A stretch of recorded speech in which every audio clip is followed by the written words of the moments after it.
Coucou, bonjour tout le monde, et bien, bienvenue pour les énergies de cette semaine à venir, donc la semaine de la Saint-Valentin.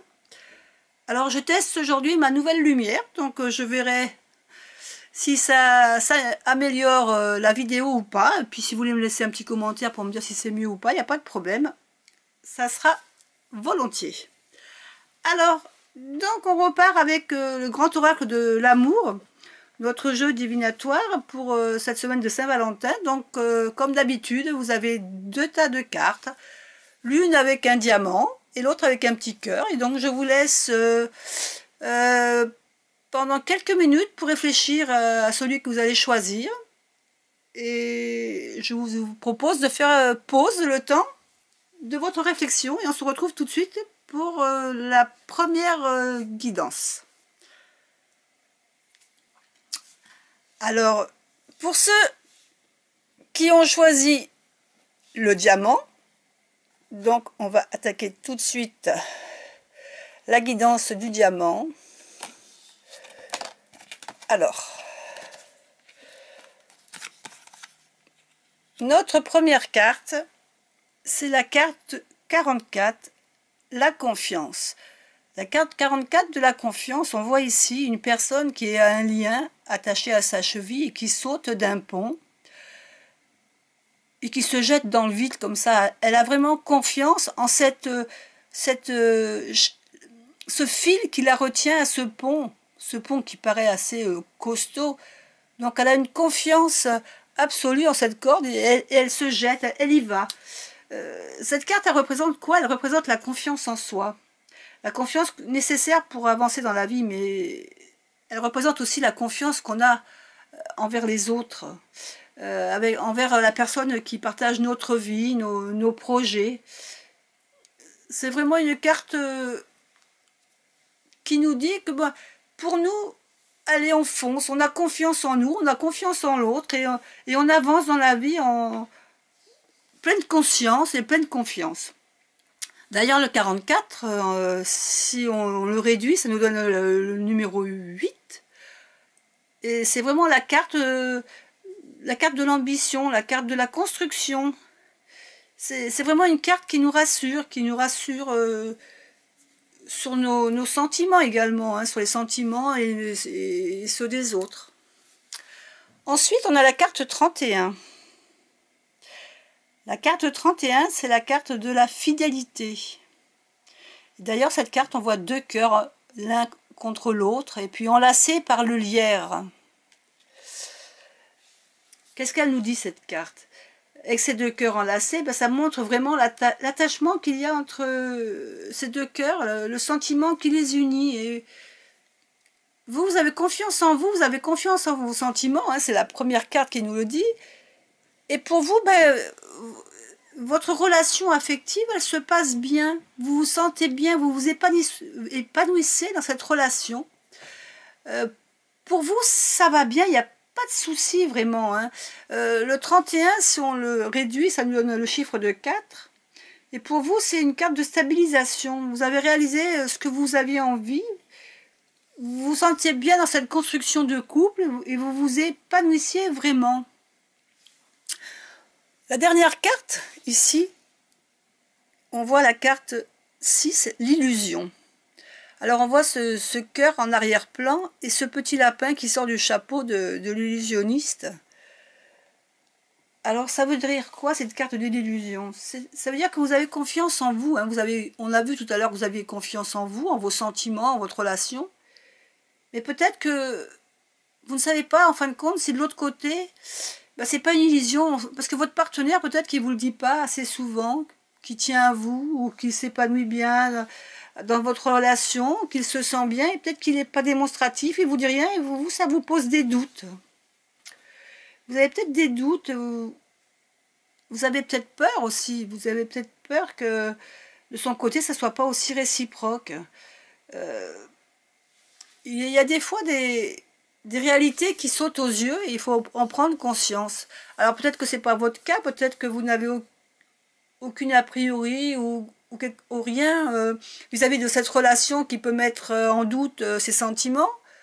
Donc là, simplement, ben, il faut peut-être discuter et en parler et voir, essayer de voir ce que l'autre ressent. De toute manière, je pense que là, nous arrivons sur le jour de la Saint-Valentin. Donc, il y a beaucoup de choses qui vont être dites, être faites. Et peut-être que vos doutes, eh ben, ils vont s'évaporer et que vous allez voir votre amoureux faire des efforts pour un rendez-vous, un restaurant, le cadeau que vous vouliez, ben, il va vous le faire pour ce soir-là. Là, vous allez être rassuré. Maintenant, pour d'autres, eh ben, ça sera peut-être vraiment la désillusion dans le sens où ils s'attendaient à quelque chose et qu'ils n'auront pas ce qu'ils veulent.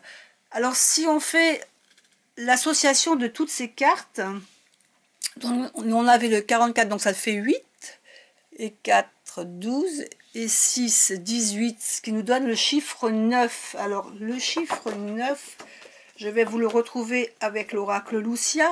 Le chiffre 9, voilà ce que ça nous donne. Donc, le chiffre 9, qu'est-ce que c'est le chiffre 9? Non, je suis en train... Le chiffre 9, non, je sais bien ça, je ne me suis pas trompée.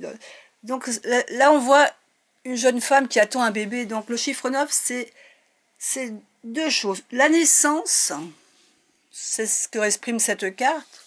Donc c'est la naissance, c'est le renouveau. Ben, ça veut dire que votre couple va s'épanouir et va repartir, il n'y a pas de souci. Après, le chiffre 9 peut représenter aussi pour certains d'entre vous l'achèvement de quelque chose. Mais l'achèvement en soi, c'est peut-être tout simplement le renouveau, un nouveau départ vers quelque chose de mieux. Donc, quoi qu'il en ressort de cette illusion, le 9 annonce du nouveau, un nouveau changement, une nouvelle naissance ou un nouveau départ. Donc, ça sera quand même quelque chose de positif, quoi qu'il en soit. Du moins, prenez-le comme ça. Voilà pour ceux qui ont choisi le diamant. On va passer aux personnes qui ont choisi le cœur. Donc, on a en première carte donc le 25. Cette carte du 25, qu'est-ce qu'elle nous dit? C'est la carte de la peine. Alors là, on voit un cœur qui est pris dans un étau, qui est coincé mais qui n'est pas écrasé. Donc, peut-être qu'actuellement, vous vivez une période difficile au niveau affectif. Peut-être qu'il y a eu des tensions dans votre couple. Il y a une souffrance évidente. On voit vraiment que ce cœur est pris entre deux pinces et que ben, il souffre. Mais il n'est pas écrasé, ce cœur. Donc, c'est sûrement un passage difficile, mais il y a une issue positive.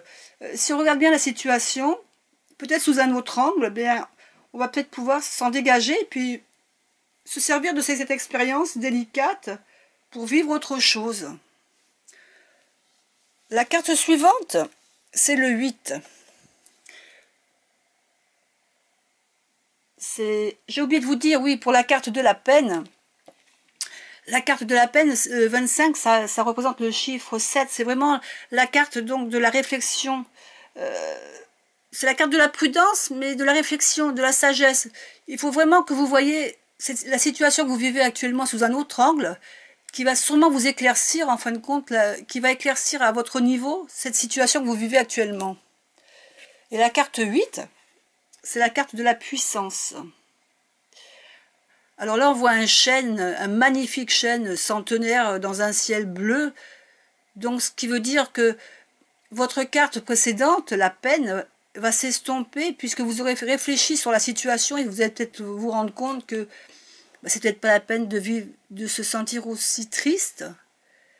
Puisque là, on a le chêne qui exprime la force de l'amour que vous traversez actuellement. Vous avez des liens forts quand même qui sont entre vous. Ce chêne, il a bravé les tempêtes, les intempéries, les hivers, il a traversé la neige, le froid, et il est toujours là, il est plein de force.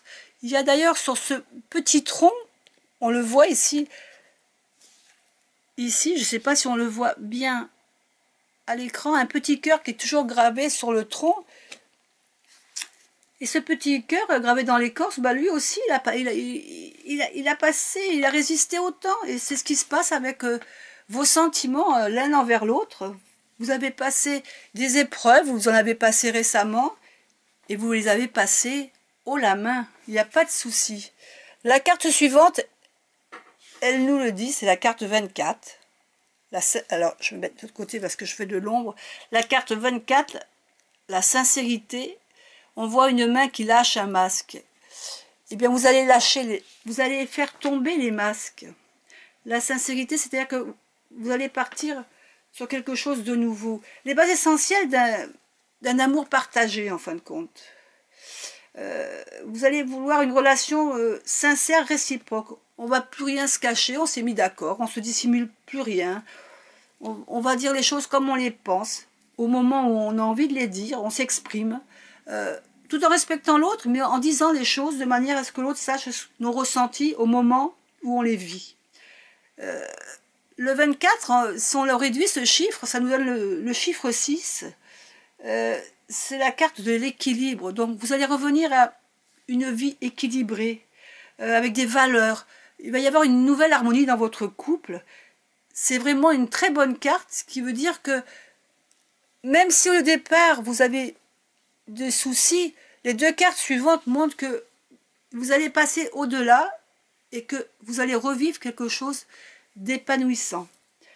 Si on réduit les chiffres de ces trois cartes, donc 7, 14, 15, avec le 6, on arrive à une réduction, ça nous donne le 3. Donc le 3 dans les cartes Lucia. Voilà, on a la carte numéro 3. On a cette jeune fille qui est épanouie, qui représente le renouveau. On repart sur de bonnes bases. C'est l'harmonie, c'est l'échange. C'est vraiment la carte, le 3, c'est vraiment la carte de la communication, de la sociabilité. Et donc c'est vrai que cette décision que vous allez prendre, de laisser tomber les masques, de dire les choses quand vous avez envie de les dire, pour souvent éclaircir une situation, ben c'est bon pour votre couple et ça va vous permettre de vous épanouir et de vivre en harmonie tous les deux. Voilà, j'espère que ces guidances vous ont plu. Et puis, je vous souhaite à tous une bonne semaine, une bonne Saint-Valentin et je vous dis à la semaine prochaine. Voilà, au revoir.